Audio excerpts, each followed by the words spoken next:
Well, good evening, everyone. Better. It's my great pleasure and honor to be the introducer for this evening's program. Initially, we had planned for this Besant lecture to have none other than our finance minister for India. We had invited her, and she had accepted Nirmala Sitaraman. But the problem with people of her stature and level of responsibility is frankly that her time is not her own. And due to some unforeseen commitments related to the finance that keeps this entire nation afloat, she's not going to be able to be here with us. But we are very, very fortunate that our own Dr. Deepa Padhi, Vice President of the Theosophical Society, will be able to take on the talk this evening. So I just wanted to, for all of us, we tend to be here each year, those of us who are here each year and who are present for our Besant lecture, you will know that it is probably, for us, one of the most prestigious lectures that we try to present.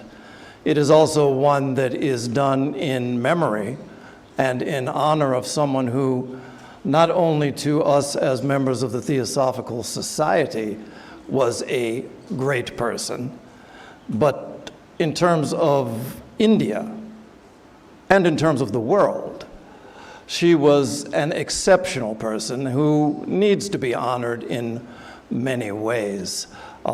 Probably most of you will know something of her history, but she's someone who is, for me, I run into her name and her presence everywhere I go in India.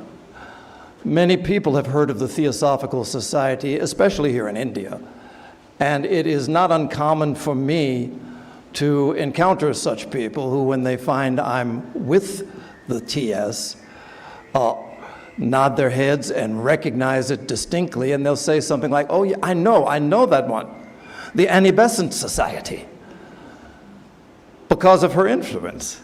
Blavatsky, Olcott, important but unknown in terms of the impact on India specifically. Annie Besant was a builder, really. She was a person who built not only many of the structures that you see here, but she was a builder of institutions. And she was also a visionary. She was a lady who came to India for the very first time in 1893. She arrived here like we did to take part in the convention of the Theosophical Society. She had encountered Theosophy through a meeting with H.P. Blavatsky herself, who invited her to join and expressed her deep happiness that such a person of renown and activity in England would become a member of the TS. But she came here in 1893, and even though she continued to travel the world, she never left. For the next 40 years of her life until she died, this became her home. She regarded herself as a daughter of India and was regarded as such by those around her. And it wasn't just because she took on the name or took on the clothing. Annie Besant took on the role of advocating for a new India, advocating for an independent India, advocating for education, not just schools, but colleges. And not just colleges for men, but she was very focused on education for women as well. When you look around even today, it's very easy to trace her influence and the footsteps that she has left on the land. The Boy Scouts of India, it didn't exist here, and it was resisted by the British to bring the Boy Scouts to India, but she persevered and prevailed. The Boy Scout movement is a direct result of Annie Besant. The Young Men's India Association was something that she dreamed of. And it wasn't just for athletics or physical development. In Annie Besant's mind, she had the idea that India was in a process of a new awakening, and it needed new people, young people, to be trained to be the leaders of the future. And how do you do that? You create the institution that fosters that. This was Annie Besant. The Women's India Association was her doing. They meet here from time to time. There's a plaque that was placed dedicating it to their 100 years. And again, Annie Besant. Probably, though, within India, she is most well-known and most recognized for her role in India's independence. She was a fighter, just like the other freedom fighters. The only difference being that she was not born here in India. But for all respects, she was, in her mindset and in her activity, she was as Indian as the Indian, most Indian among us. And she advocated. She was the first one to openly step out and say that what must be had here is not just a partial sharing of authority here in India, that India had to have its own home rule. A movement that began and that took off all throughout India, that was started by her and forwarded by her, and that caused her to be incarcerated. It was this home rule and the growth of that that necessitated, from the point of view of the British Raj, it necessitated her imprisonment. The idea that maybe if we lock her up, keep her away from people, her effects will be silenced, which of course, from the history we know the exact opposite happened.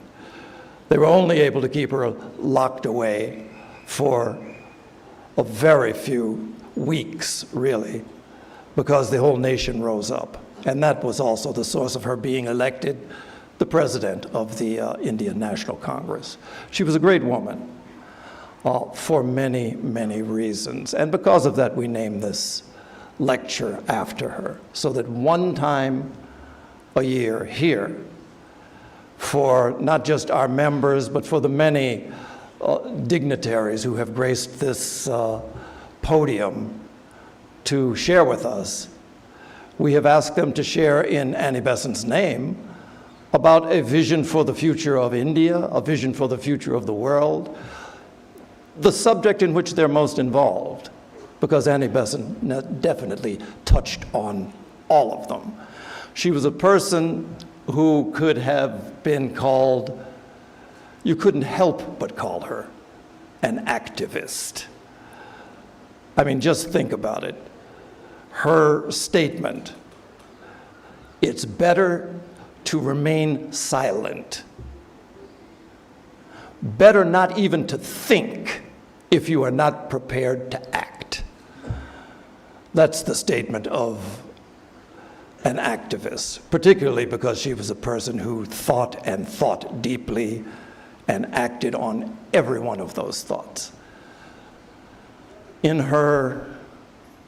When she passed, she had already asked for what would be written as her epitaph. Very brief. And what she said was, if you say anything about me, just say that she tried to follow truth. Simple. Humble. Extremely demanding. Anyone who knows, who has tried to follow even a fragment of truth, knows the consequences that come with that. But that was Annie Besant. And so tonight, at this time, is when we celebrate that. This is when Annie Besant's name comes to the fore, and along with it comes the thinking, the ideas of those who have, those of us who follow in her wake. So tonight, I'm very, very pleased to be able to introduce our Vice President, Deepa Padhi. I'm going to tell you a little bit about her. She is a retired professor of philosophy from Bhubaneswar, Odisha, who has written a book on ethical philosophy of the Bhagavad Gita.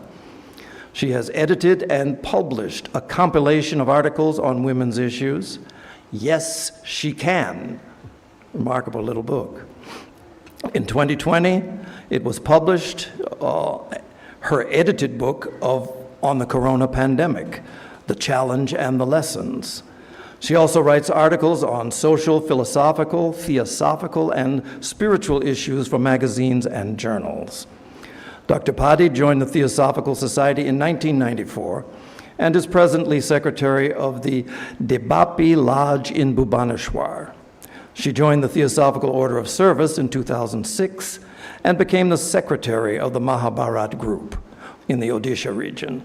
Its president in 2010, and in 2016, she became the president of TOS in Odisha.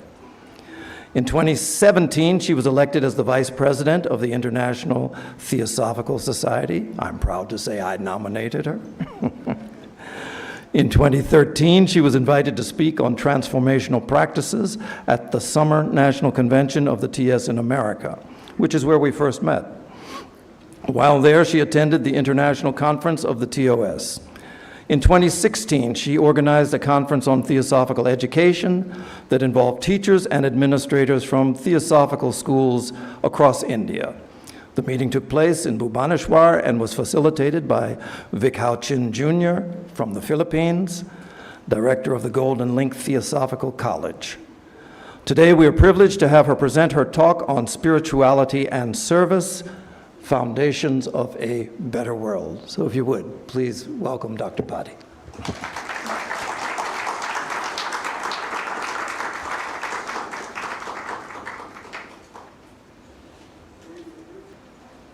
Namaste. President Tim Boyd, Lily Boyd, delegates,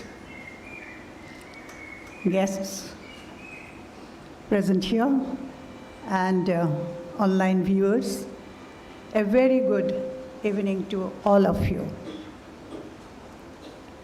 It is both my honor and privilege to deliver Besant lecture on this momentous event when we are celebrating the 150th year of the founding of the Theosophical Society.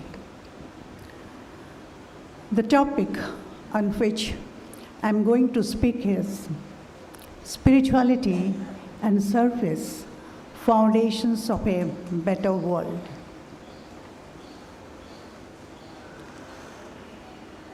Liberty is the keynote of the soul's growth, says Besant, which reminds us that freedom is not merely political. It is spiritual, intellectual, and moral. Today, as we gather for the Besant lecture, we honor that great woman whose life was a bridge between East and West, between science and spirituality, between reform and revolutions. As we reflect on Annie Besant's legacy, let us remember that her life was not about theory alone. It was all about action. The modern world today is defined by a remarkable digital impact of artificial intelligence, technological progress, widespread access to information and global connectivity. In spite of these material achievements, most of the people experience stress, anxiety, loneliness, and socially isolated. Frequent changes in jobs, shift of social norms and technology are constantly shaping our daily life. Today's society measures success by wealth, productivity, and status. Despite being more digitally connected than ever, many people feel emotionally insecure. It is in this context that the values of spirituality and service emerge, not only as ideals, but as urgent necessities. Spirituality, whether religious or non-religious, has re-emerged as an essential need.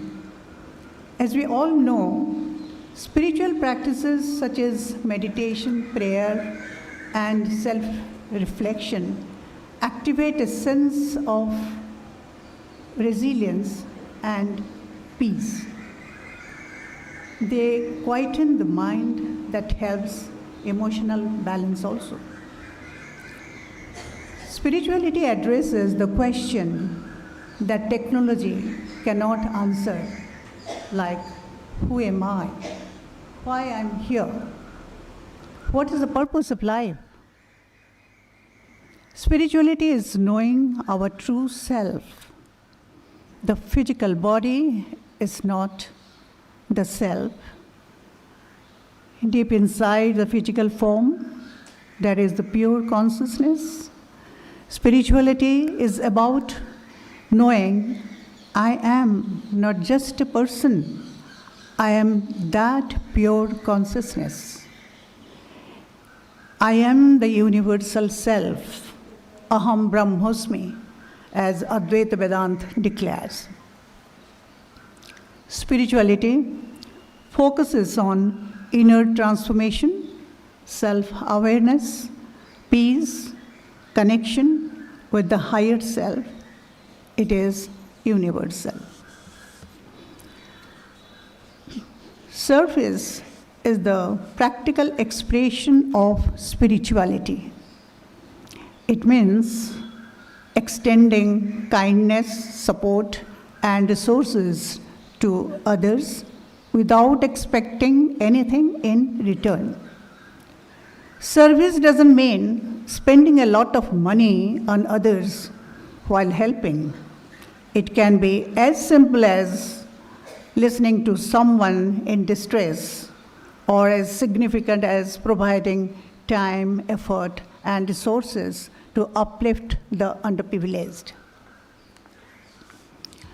In the present times, people have access to more comforts than ever before, yet they feel emotionally drained, spiritually bankrupt, and also socially distanced. It is in this context that the values of spirituality and service emerge not only as ideals, but as urgent necessities. Together, they lead to inner journey and social well-being. Spirituality and service are crucial today because of rising mental and emotional stress, increasing social inequalities, lack of moral values, and environmental crisis. Ordinarily, people confuse spirituality with religion. Religion is community-based, while spirituality is individual-based. Spirituality is the practice of connecting more deeply with one's own self, with others, and with life itself.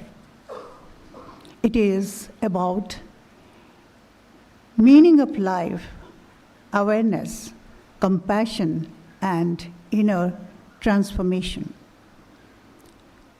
Spirituality is derived from the word spirit, which means inner self. It is therefore knowing about one's own self. It is very much a human experience, not a religious one. Of course, one should be aware of pseudo-spirituality. Pseudo-spirituality is spirituality used for ego. True spirituality removes ego, while pseudo-spirituality inflates it. Theosophy as true spirituality is the practice of deepening our consciousness, thoughts, emotions, values, and the life unfolding around us. It is about finding meaning in our everyday experiences, feeling more and more connected to people and serving them. It generates compassion, empathy, love, and kindness within us. While spirituality and service are meaningful on their own, their power is doubled when they work together. Spirituality without service can become self-centered, while service without spirituality may lead to superiority complex. But when inner spiritual growth inspires our outward actions and outer actions reinforce inner growth, individuals transform into compassionate leaders capable of lifting both themselves and the society as well. The world's greatest spiritualists like Besant, Vivekananda, and others have always taught that inner transformation leads to outer transformations. As Sri Aurobindo had said, all life is yoga. Every moment is an opportunity to grow spiritually through patience, humility, honesty, and love. Mahatma Gandhi expressed this very beautifully. He said, "In a gentle way, you can shake the world. In a gentle way, you can shake the world." This year's theme of International Convention is One World, One Life, the spirit of a new humanity. Spirituality and service are the pathways through which this spirit of new humanity can truly manifest. Theosophy teaches that all life is one and that humanity is spiritually interconnected in Theosophy. Interconnected. In Theosophy, spirituality means the inner realization of truth, wisdom, and unity. It encourages individuals to look beyond material success and recognize their higher nature. As Madam H.P. Blavatsky explains, spirituality is the awakening of the inner self, the recognition of the divine essence in man. Unquote. Theosophical teachings emphasize self-knowledge, moral discipline, compassion, and the understanding that every human being is a spiritual soul evolving towards self-transformation. The mission statement of the Theosophical Society is to serve humanity by cultivating an ever-deepening understanding and realization of the ageless wisdom, self-transformation, and the unity of all life. True spirituality is living with awareness, acting with compassion, and thinking beyond one's own self. This spiritual awareness helps individuals overcome selfishness, hatred, and ignorance. These are qualities that cause suffering in a society as well as in the world. Besant expressed this idea by saying, spiritual life is not a life apart from the world, but a life lived more deeply within. When people develop spirituality, they become more tolerant, peaceful, compassionate, and understanding towards others. Besant described spirituality as a change in consciousness. Service is a natural expression of spirituality. Theosophy strongly believes that service is the practical application of spirituality. Serving others is not done for any reward or recognition, but out of compassion and a sense of duty towards humanity. Helping the poor, educating the ignorant, protecting nature, and working for social justice are all considered as sacred acts. Service purifies the mind and strengthens the feeling of universal brotherhood. According to Theosophy, spirituality and service, which is named as TOS, are inseparable. Spirituality transforms the individual from within, while service transforms the society from without. Together, they create the moral and ethical foundation needed for a better world. By living spiritually and serving selflessly, humanity can move closer to harmony, peace, and inner progress. Theosophy teaches that all life is one and that humanity is spiritually interconnected. From this point of view, Theosophy is not limited to personal belief, but is expressed through selfless service to others. We can say it is a way of life expressed through selfless service. As Madame Blavatsky clearly states, Theosophy is altruism, pure and simple. True spiritual growth, according to Theosophy, naturally leads to service, and together these two principles form the foundation of a harmonious world.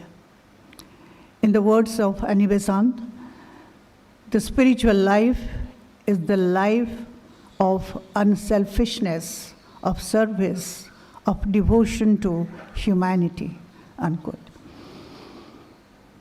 The foundation of Theosophy is expressed in its first object, to form a nucleus of the universal brotherhood of humanity without distinction of race, creed, gender, caste, or color. This principle, if truly lived, could transform the world, no doubt. Theosophy teaches that humanity is one family, not just ethically, but spiritually, and also according to law of karma. As it is said, what affects one affects all. HPB wrote, and I quote, "The whole world is under the law of mutual interdependence. In fact, unquote, in fact, Brotherhood is a law of nature. Students helping friends without any discrimination, communities supporting the marginalized are examples of applied brotherhood, turning spirituality into living reality. Service is the natural expression of spirituality. It is not charity, but the recognition of oneness. The well-known spiritual teaching of Mahatma Gandhi is the best way to find yourself is to lose yourself in the service of others. Theosophical service includes sustainable living, education, respect for animals, and ecological awareness. The Blue Green Center, a garden developed by Adyar Eco Development Center in the Adyar campus, which focuses on experiential environmental education for students, and ATA, the Adyar Theosophical Academy, for providing holistic education, are the bright examples of theosophical services.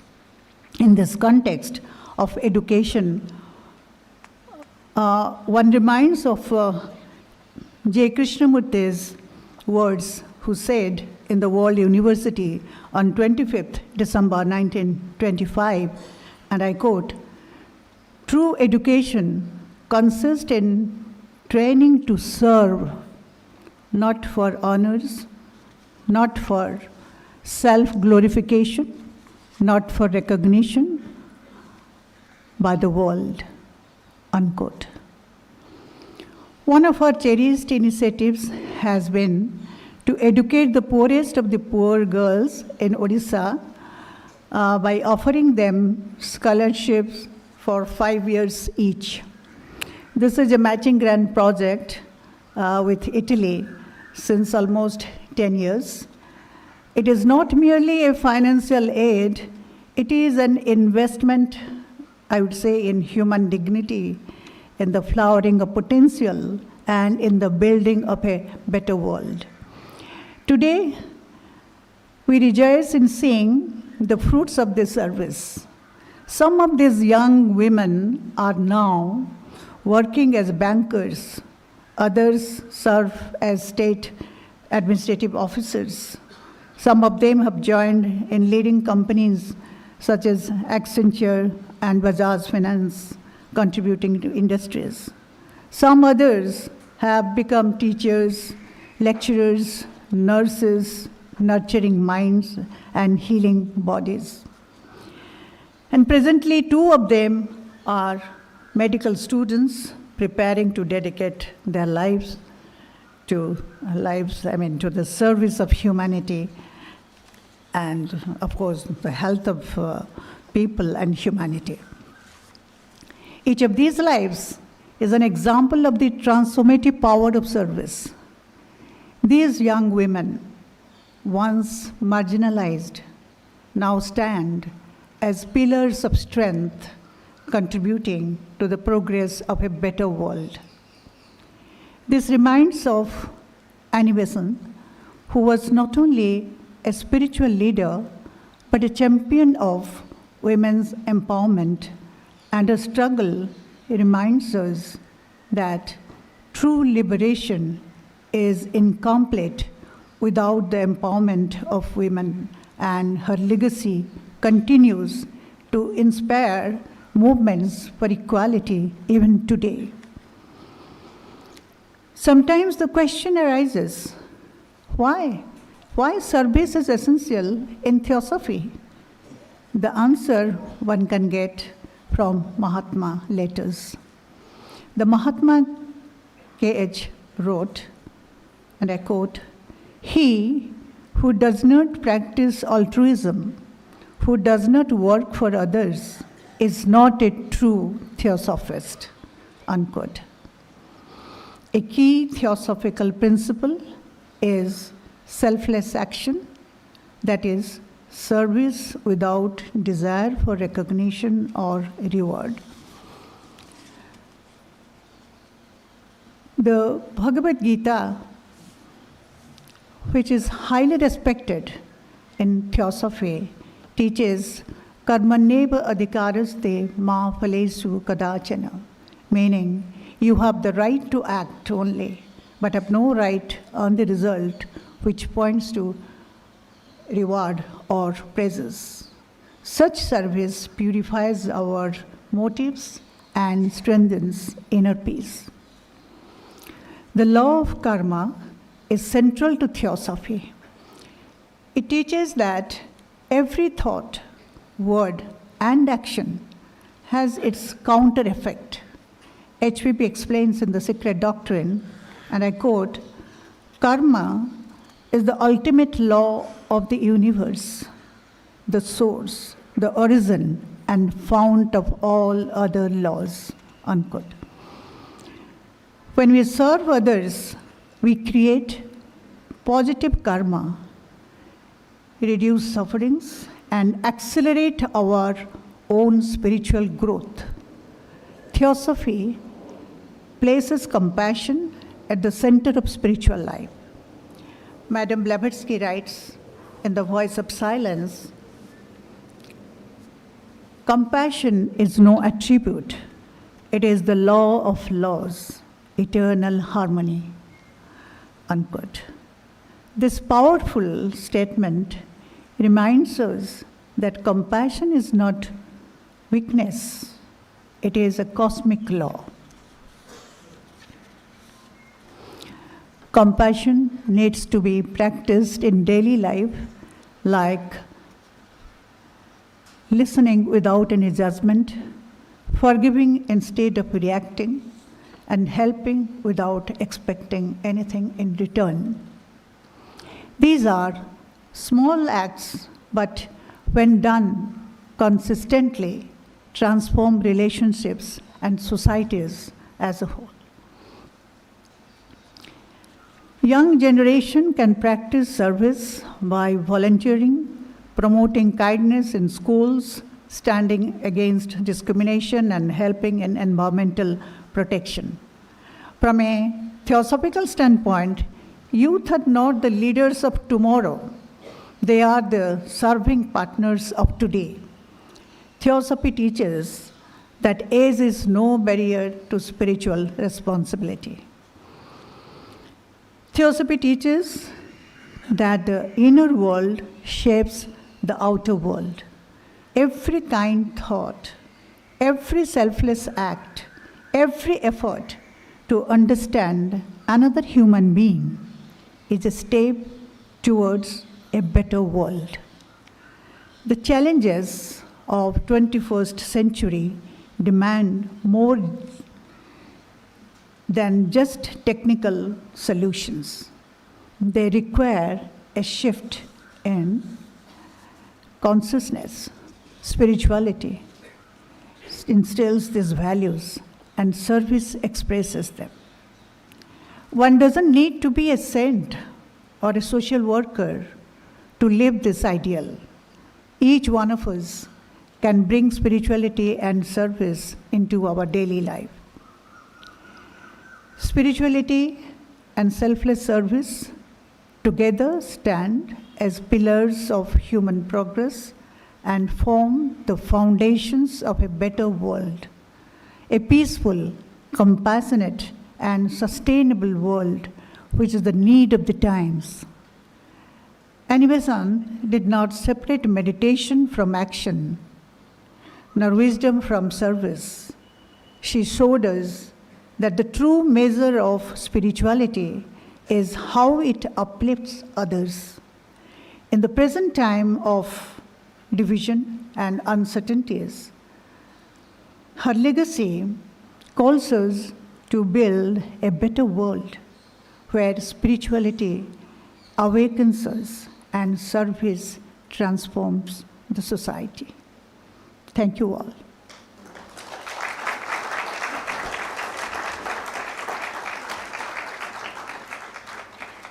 Well, I'd like to thank Deepa for sharing with us this evening and focusing our attention on sometimes overlooked aspect of the spiritual life, which is to say the outpouring of a service awareness.